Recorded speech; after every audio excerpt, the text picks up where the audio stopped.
Jana tumeona ile inaitwa EPRA, wale wanatoa bei ya mafuta Kenya. They came up yesterday and decided that they are only going to lower only one category of product by only 1 shilling. I want to remind my brothers and sisters who are in the policy now, hii Kenya shilingi hata peremende hainunui. Na kwa hivyo it is important we know that bei ya mafuta carries the entire economy.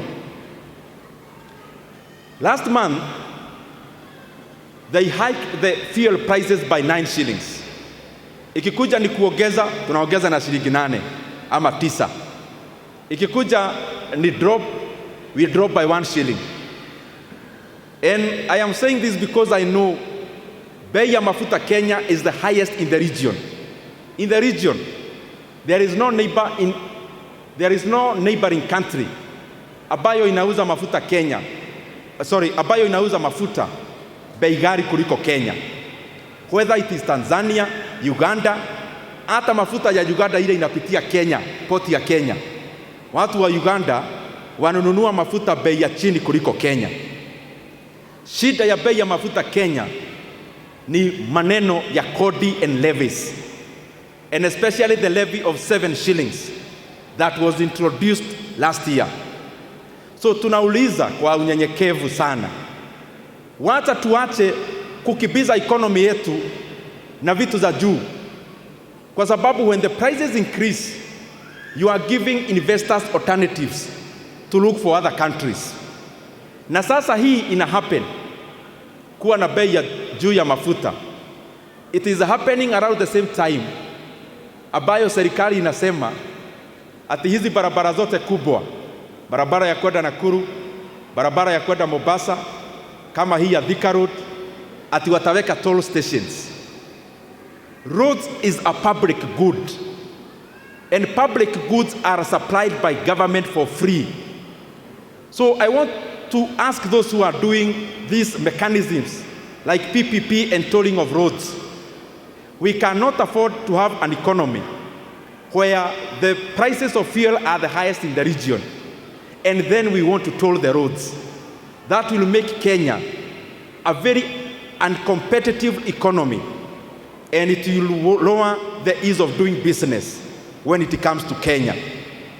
Hii barabara ya Nakuru kutoka Nairobi, serikali inaweza pata hiyo kodi, inaweza pata hiyo pesa inayohitajika without doing the expensive PPP. Watu wa Nakuru ambao wanaenda mpaka Eldoret, wengine wanaenda the western part of Kenya including Nyanza, wanafaa wajengewe barabara from Pararironi all the way to be dualed without making them pay to use that road in the name of toll. Because you cannot install a toll on a corridor road like the one coming from Mombasa going to Malamba.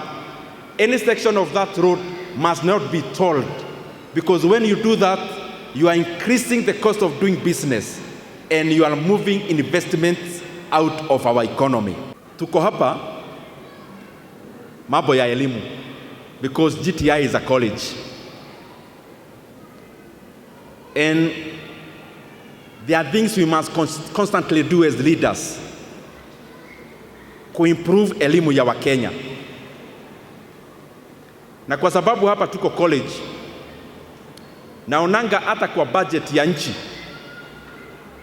huwa tunapea support private universities where there are students sponsored by government.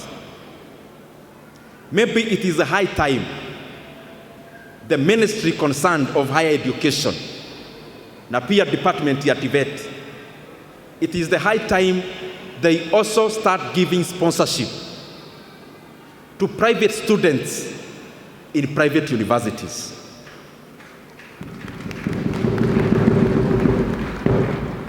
Because the labor force, when you graduate from GTI, which is private, you become part of the labor force of the Republic of Kenya. When you graduate from GTI or any other private university or private institution, being a college or a TTI, you now transition to become part of the labor force of Kenya.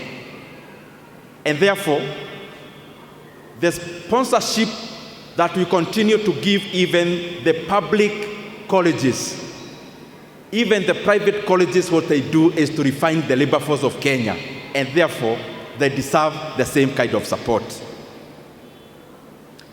The second thing,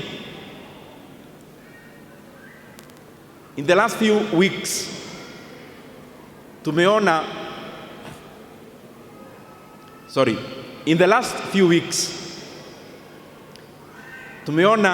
mtu mmoja wa serikali anasema kuna free basic education. Mwingine anatokea anasema, oh, we can't afford. And ultimately they said, we want to support. Tunauliza ministry husika ya elimu and the National Treasury. Free basic education is not a privilege. Free basic education is a right for all school-going children in Kenya.